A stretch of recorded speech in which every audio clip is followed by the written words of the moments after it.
You are lying in bed. It's the middle of the night. You have been awake for an hour and a half. Your alarm goes off in 4 hours. You have tried everything. You've flipped the pillow to the cold side.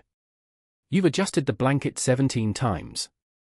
You've mentally reviewed every embarrassing thing you've ever said in 7th grade. Nothing works. You are experiencing one of the most fundamentally human conditions imaginable. Insomnia.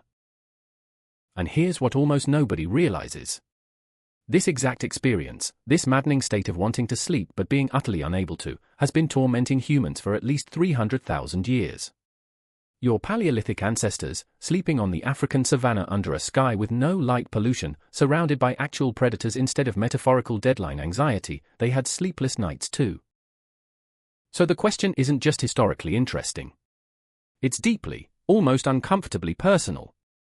Because if your ancestors survived thousands of generations of sleepless nights without melatonin gummies, without white noise machines, without the entire internet's worth of sleep hygiene articles, what were they doing instead?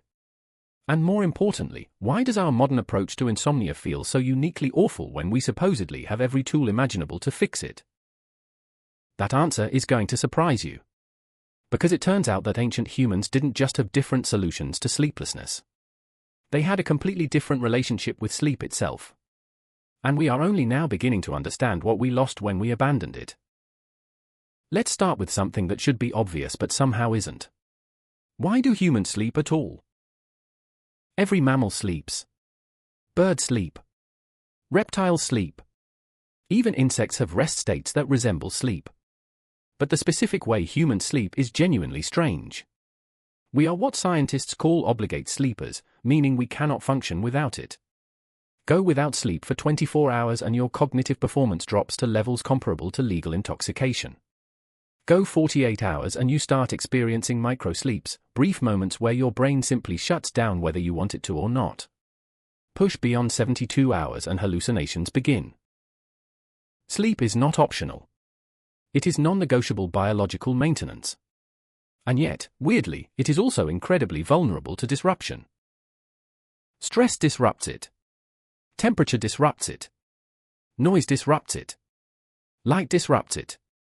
Hunger, fear, anxiety, physical discomfort, all of these things can prevent sleep even when your body desperately needs it. From a survival standpoint, this is a bizarre design. If sleep is so critical, why is it so fragile? The answer, according to evolutionary sleep researchers, is that human sleep evolved in a very specific social and environmental context. A context where certain kinds of disruption were not problems to be solved but features of a functioning system. Ancient humans didn't sleep the way we do. Not in duration, not in timing, and definitely not alone. This matters enormously because it means that when you are lying awake at 3 a.m. feeling like something is fundamentally broken in your brain, you are not defective. Your brain is doing exactly what it evolved to do. It's just doing it in an environment it was never designed for. Here's something that will sound absolutely wild if you've never heard it before. The idea that humans are supposed to sleep for 8 consecutive hours every night is a complete historical anomaly. It is not ancient. It is not natural. It is, at best, about 200 years old. Before the Industrial Revolution, before gas lighting and electric lights, before the mechanization of labor created rigid work schedules, humans across most cultures practiced what historians call biphasic sleep or segmented sleep. The pattern went something like this. People would go to sleep shortly after dark, sleep for 3 to 4 hours, wake up naturally in the middle of the night, stay awake for 1 to 2 hours, and then sleep again for another 3 to 4 hours until dawn. This is not speculation. This is documented extensively in historical records from medieval Europe, colonial America, pre-industrial Asia, and traditional societies worldwide. Court records, prayer books, medical texts, diaries, all of them reference first sleep and second sleep as completely normal parts of the night. The period between the two sleeps had a name in multiple languages. In English it was sometimes called the watch or the watching period. And what did people do during this time? They prayed. They talked with their families. They had sex. They tended fires. They reflected quietly. Some did light work. Some visited neighbors. It was not considered insomnia. It was not treated as a disorder. It was simply how nights worked. Now, let's connect this to ancient humans. We don't have written records from Paleolithic hunter-gatherers, obviously. But we do have anthropological studies of modern hunter-gatherer populations whose sleep patterns have been measured under natural conditions without electricity or artificial lighting. And the findings are remarkably consistent. Groups like the Hadza of Tanzania, the San of Southern Africa, and the Tsimane of Bolivia do not sleep in consolidated 8-hour blocks. They sleep in flexible, fragmented patterns.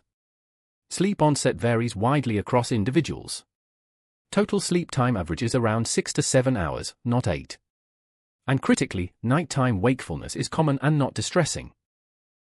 One landmark study published in 2015 by UCLA researchers found that among these groups, there was almost never a time when everyone in the group was asleep simultaneously.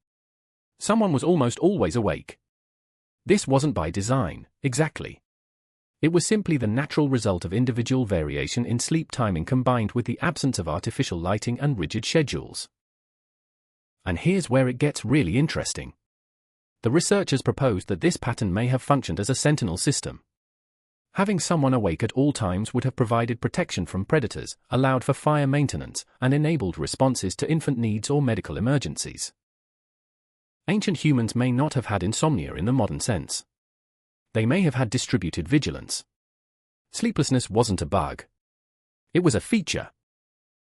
So let's get practical. You are an ancient human. It is the middle of the night. You have woken up naturally after your first sleep cycle. Everyone else in your group is mostly asleep, though maybe one or two others are also awake. You are not panicking about lost sleep. You are not scrolling through your phone. What are you doing? First, you are tending the fire. This is not optional. Fire is life. It provides warmth, protection from predators, and light. Nighttime fire maintenance was almost certainly one of the primary activities during wakefulness. Archaeological evidence of hearth sites shows that fires were kept burning continuously in many ancient human encampments, which requires regular attention. Second, you are probably staying close to your group. Unlike modern humans who might wander to a different room or even a different floor of a house, ancient humans slept in close physical proximity, often within touching distance. Nighttime wakefulness would not have involved isolation. You would be lying near others, listening to breathing, maybe talking quietly if someone else was awake. Third, you might be engaged in low-level craft work. Anthropological evidence suggests that many traditional societies use nighttime wakefulness for activities that don't require intense focus or bright light. Weaving, tool sharpening, processing plant fibers. Things that can be done by firelight with muscle memory. Fourth, and this is going to sound strange, you might be thinking. Just lying there, thinking. Reflecting on the day. Planning for tomorrow. Processing emotions.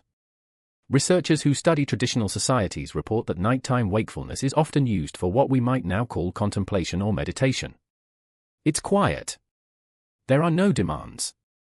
It's a rare opportunity for uninterrupted thought. And fifth, you might be doing absolutely nothing. Just resting. Not sleeping, but not actively doing anything either. This is a state that modern sleep science has a name for: quiet wakefulness. It is not sleep, but it is restorative in its own way. Your body is at rest. Your mind is calm.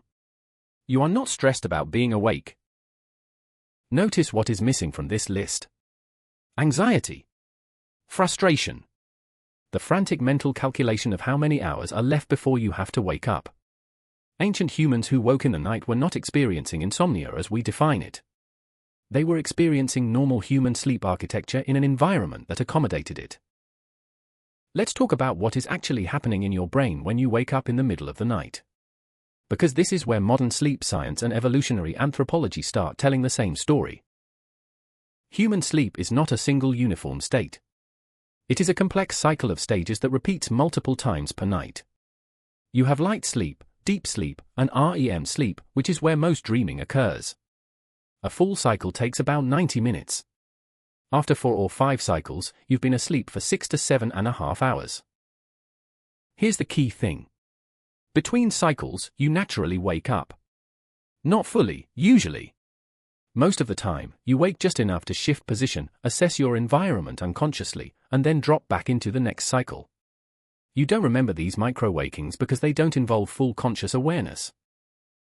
But sometimes, for reasons that can be environmental, physiological, or psychological, one of these natural wake points becomes a full awakening.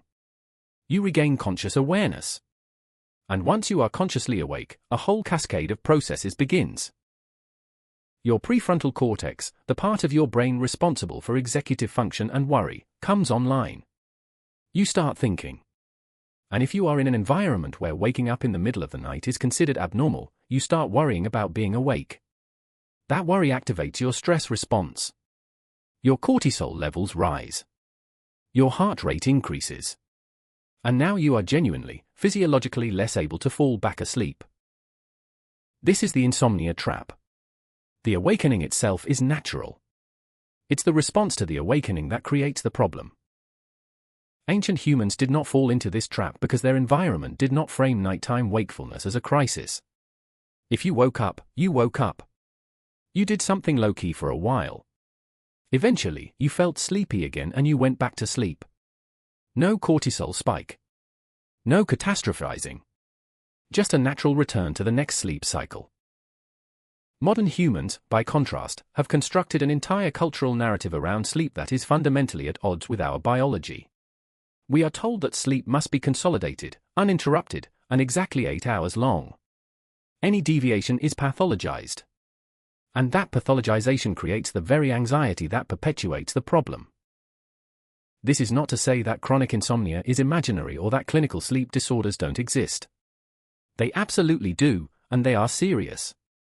But a huge portion of what modern people experience as insomnia is actually a mismatch between normal human sleep variability and abnormal cultural expectations.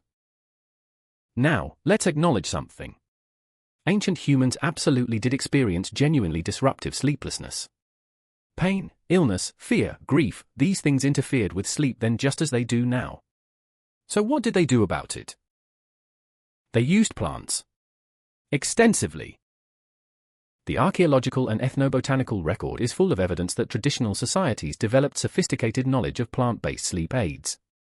Many of these are still in use today, sometimes in refined pharmaceutical forms. Valerian root, a plant native to Europe and Asia, has been used as a sedative for at least 2,000 years and likely much longer. Ancient Greeks and Romans documented its use for anxiety and sleeplessness. Modern research has confirmed that it does have genuine sedative properties, though the exact mechanisms are still being studied. Chamomile, which most people know as a bedtime tea, was used in ancient Egypt, Greece, and Rome as a calming agent. It contains apigenin, a compound that binds to benzodiazepine receptors in the brain, the same receptors targeted by modern anti-anxiety medications. Lavender was used for its calming scent in ancient Mediterranean cultures. Modern studies have found that lavender aromatherapy does measurably reduce anxiety and improve sleep quality in controlled trials. Passionflower, used by indigenous peoples of the Americas, has been shown in clinical studies to increase levels of GABA, a neurotransmitter that promotes relaxation and sleep. These are not placebos. These are pharmacologically active compounds that ancient humans identified through empirical observation across thousands of years. They didn't understand the biochemistry, but they understood the effects. Beyond plants, ancient humans used behavioral techniques that modern sleep science is only now validating. Controlled breathing, which appears in meditative practices across nearly every ancient culture, has been shown to activate the parasympathetic nervous system and promote sleep onset. Storytelling and music, both universal human activities, serve a sleep-facilitating function. Rhythmic, repetitive sounds have measurable effects on brain wave patterns, shifting them towards states associated with relaxation and sleep. Heat exposure, in the form of warm baths or proximity to fire, causes a subsequent drop in core body temperature that promotes sleep. Ancient Romans had elaborate bathhouse rituals before bed. Hunter-gatherers sleeping near fires would have experienced similar temperature dynamics. None of this is mystical. It's applied biology. And much of it works as well as or better than many modern interventions, with fewer side effects. Here's the part of this video that nobody expects. A lot of what we think of as progress in sleep has actually made things worse. Not all of it.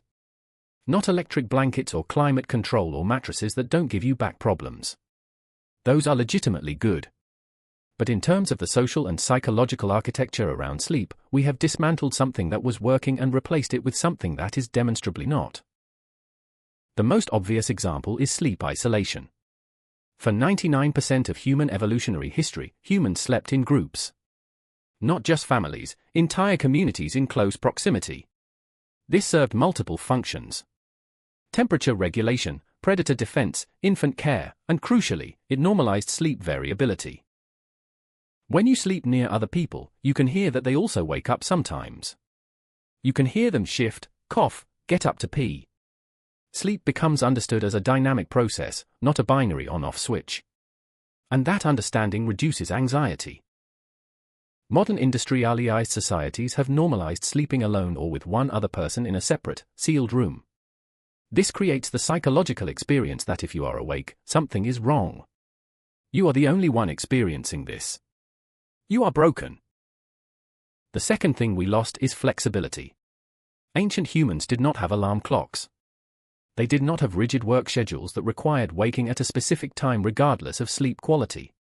If you had a bad night, you could rest more the next day. You could take a midday nap. Sleep was cumulative and flexible across days, not rigidly confined to a single 8-hour block.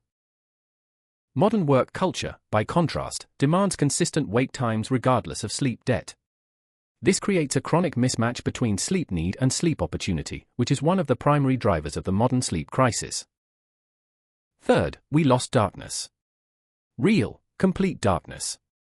Ancient humans lived in environments where the only nighttime light came from the moon, stars, and fire. Our circadian rhythms, the internal biological clocks that regulate sleep, evolved in that context. Artificial light, especially blue wavelength light from screens, disrupts melatonin production and shifts circadian timing. We are now conducting a massive uncontrolled experiment on our species by exposing ourselves to light conditions that did not exist for 99.9% of human history. The results of that experiment are not ambiguous. Sleep disorders, insomnia, circadian rhythm disruptions, all of these have increased dramatically in industrialized populations. We have better medicine, better nutrition, better safety, and worse sleep. And the tragedy is that most of the solutions are not technological. They are social and behavioral. They require going backward in some ways, recovering things we abandoned. So, what does all of this mean for you, lying awake at 2:47 a.m., staring at the ceiling, feeling like your brain is broken? First, it means that waking up in the middle of the night is not inherently abnormal. Your brain is doing what human brains have done for hundreds of thousands of years. The problem is not the waking. The problem is the environment that treats waking as a failure. Second, it means that the anxiety you feel about being awake is a bigger problem than the wakefulness itself. Ancient humans woke up and did something calm. Modern humans wake up and panic. The panic is what prevents the return to sleep, not the initial awakening. Third, it means that many of the tools ancient humans used, darkness, social proximity, plant-based remedies, behavioral calming techniques, these are still available and still effective. They are not primitive substitutes for real medicine. They are, in many cases, more aligned with human biology than pharmaceutical interventions. Fourth, it means that the 8-hour consolidated sleep mandate is not a biological law. It is a cultural construct, and one that may not fit your individual sleep architecture. Some people are naturally short sleepers. Some are long sleepers. Some have biphasic patterns. All of these can be healthy if the total sleep quality is good and daytime function is preserved. And fifth, it means that if you are struggling with sleep in modern society, you are not weak or broken. You are a deeply ancient biological system trying to function in a novel, often hostile environment. The system is not the problem. The environment is. So, how did ancient humans handle sleepless nights? They didn't fight them. They didn't fear them. They didn't pathologize them. They woke up. They tended the fire. They lay quietly near their families. They thought about the day. They worked on small tasks by firelight. They used plants that calmed their bodies. They told stories. They breathed. They rested even when they weren't sleeping. And eventually, when their bodies were ready, they slept again. They didn't have sleep apps or weighted blankets or prescription medications. What they had was a social structure that accommodated human sleep variability. They had an environment that did not punish wakefulness with artificial light and stimulation. They had cultural narratives that treated sleep as a natural, flexible process rather than a rigid performance metric. We have built extraordinary technology for almost everything. We have made remarkable progress on countless fronts. But in the domain of sleep, we have made a series of choices, sometimes unconscious, sometimes economically driven, that have created an environment profoundly misaligned with human biology. The ancient humans didn't have melatonin. They didn't have CBTI or sleep neurologists or polysomnography. What they had was each other, and darkness, and time, and a fundamental acceptance that sleep is not a switch you flip but a rhythm you inhabit. That rhythm is still inside you. It has been for 300,000 years. It is not broken. It is just trying to function in a world it was never designed for. And maybe, just maybe, the solution is not to fix yourself. Maybe the solution is to remember what your ancestors knew. That wakefulness in the night is not a crisis. It is just part of being human. And sometimes, the most radical thing you can do at 3 a.m. is simply let yourself be awake.